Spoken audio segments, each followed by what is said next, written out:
Assalamualaikum warahmatullahi wabarakatuh. Halo, nama saya Lia Awalia. NIM saya 23134183. Oh ya, pada pertemuan kali ini tuh kita akan membahas tentang menulis fakta, merekam makna, teknik produksi film berbasis riset.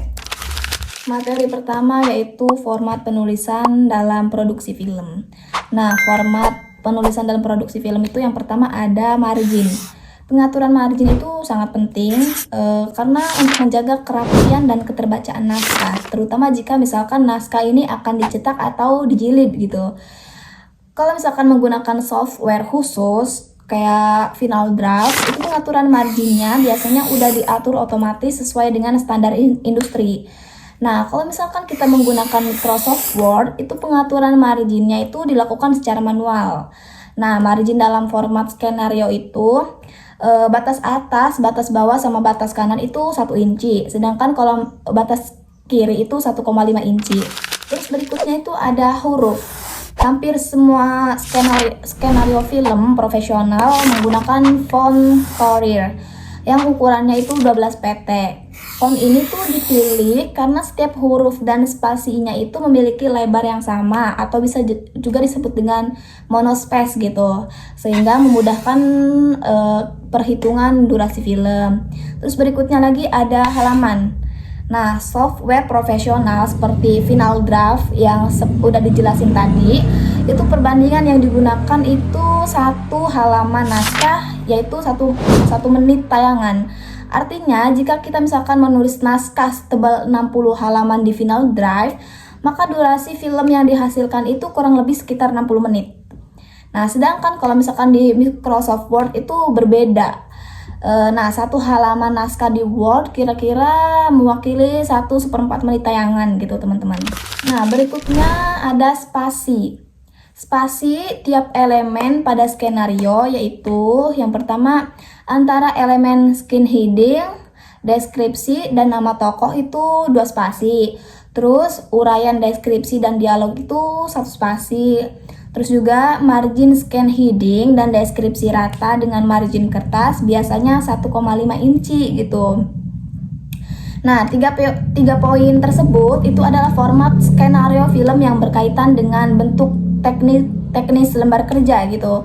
Pada lembar kerja itu kita menulis skenario film dengan elemen-elemennya, itu yang pertama judul. Nah, judul itu ditulis pada lembar terpisah atau pada lembar pertama skenario.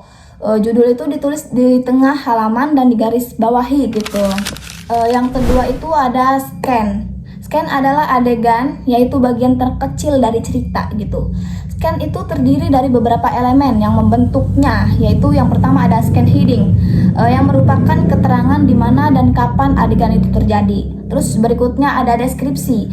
Deskripsi ini akan menjelaskan siapa tokoh yang ada pada scan itu dan peristiwa apa yang terjadi gitu tuh. Terus berikutnya lagi ada nama tokoh. Nama tokoh yang ditulis hanya yang ada dalam adegan pada scan itu. Terus yang terakhir itu ada dialog. Dialog ini dilakukan hanya pada tokoh yang bersangkutan dengan scan saja. Dialog itu berfungsi untuk memberi informasi ketika gambar tidak bisa melakukan itu dan sebagai penggerak cerita gitu. Nah, yang terakhir ini ada transisi yang biasa disebut juga dengan fade in. Fungsi fade in ini sebagai transisi dari gambar gelap ke terang, yaitu masuk pada adegan atau scan pertama gitu. Fade in ini merupakan tanda awal dimulainya cerita, ditulis di halaman pertama, di sebelah kiri atas sebelum scan 1 gitu. Nah, materi berikutnya itu materi yang kedua ada logika bahasa dan konstruksi naratif. Yang pertama itu ada logika bahasa.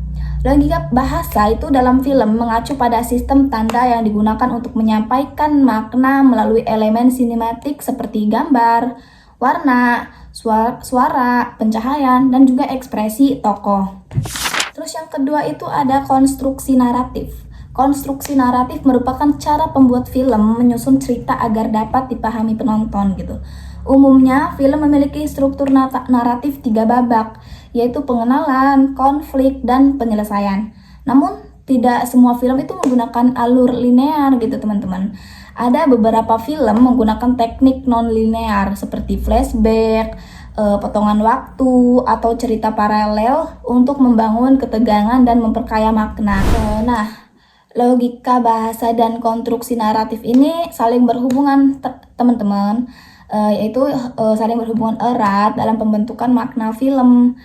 Narasi menentukan isi cerita, sedangkan logika bahasa menentukan bagaimana cerita itu divisualisasikan dan disuarakan. Tanpa logika bahasa, narasi itu hanya menjadikan teks yang tidak hidup gitu tuh. Sebaliknya, tanpa narasi yang kuat, bahasa film itu bisa kehilangan arah makna gitu.